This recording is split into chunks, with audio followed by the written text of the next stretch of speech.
Minecraft 1.19 just released after being teased over 2.5 years ago. Here's everything you need to know before jumping into the game. The last thing is insane, so make sure you stay till the end to find out. Anyways, let's hop into the video. So starting off with the video, we're starting with the allay. The allay was voted for by the community from the 2021 mob vote and prevailed over the glare and the copper golem.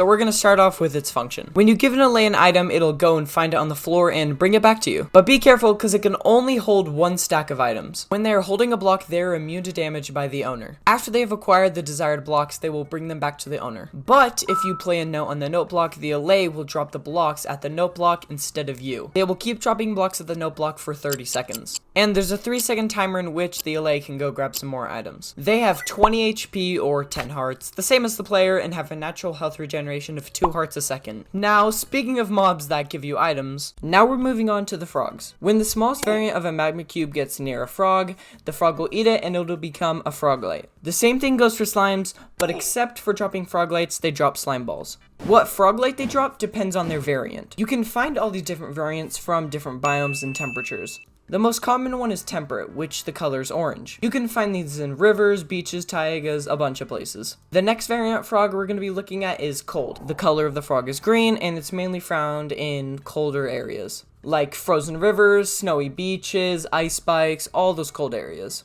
The final frog is the warm frog. The color of the frog is white, and it's found in mostly warm biomes, such as the jungle, the desert, the savanna, the warm ocean. It's pretty self-explanatory. Now you're probably thinking, how do you get these frogs in the first place? They spawn naturally in swamps or mangrove swamp biomes in groups of 2 to 5. When 2 frogs are bred with 2 slime balls, one will go over to the nearest water source and lay eggs. And once hatched, will turn into tadpoles. And when the tadpole grows up to be an adult, whatever biome it's in when it grows up, that's the variant it'll be. These tadpoles can easily be transported with a bucket of tadpole. You just get a water bucket and pick them up. But keep them away from your axolotls, because these axolotls will not think of your frogs as friends. Since we're on the subject of frogs, we're going to be moving on to where they spawn. Now we're heading to the secluded environment of the Mangrove Swamp. It's not like you've been here like the whole video, but that's besides the point.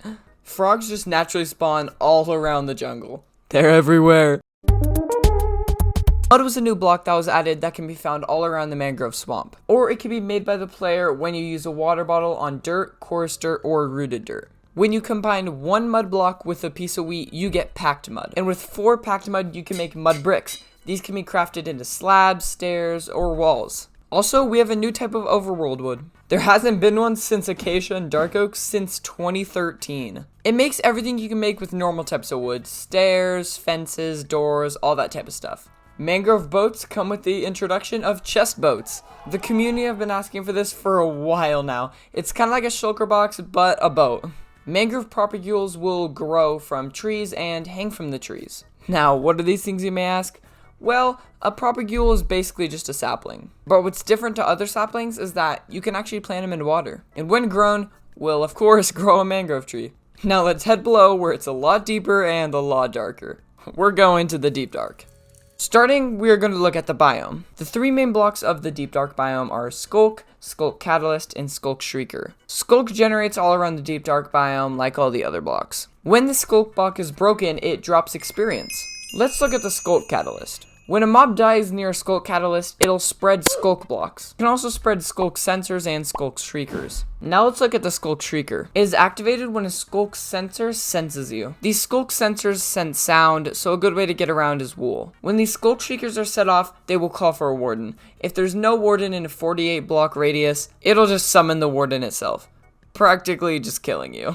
The Warden is the first fully blind mob. It can detect a player through vibrations and a sense of smell. When it detects a player, it'll attack. Just make sure you crouch when you're in the deep dark, because he can't detect you that way. Invisibility potions don't matter either, he can detect you. After 60 seconds of not hearing the player, it'll just burrow back down into the ground. It has a whopping 500 HP or 250 hearts, the same as the Ender Dragon and Wither combined. The wiki even says, a mob designed to be extremely difficult, intended to be avoided and fled from. And the definition for a warden is basically a guardian or a keeper. So what's this guy protecting? That's where the theories come in. From what I've seen, everyone's focused on this portal. This portal is made from this new block called Reinforced Deep Slate. It's completely blast resistant, avoiding withers, ender dragons, and it would take an incredibly long amount of time to mine. 82.5 seconds to be exact, or 9 times longer mining obsidian with a diamond pickaxe. Where's this portal found? Well, it's found in ancient cities. Ancient cities are a new structure found in the deep dark, which contain a lot of loot, some of which is pretty cool. You can find disc fragments to make a new disc, or echo shards to make a recovery compass. There's so many amazing new things added to this Minecraft update that the community has been asking for years. But sadly, this is the end of the video. If you could drop a sub, that'd be very much appreciated. Thank you so much, and I'll see you guys in another video. Later.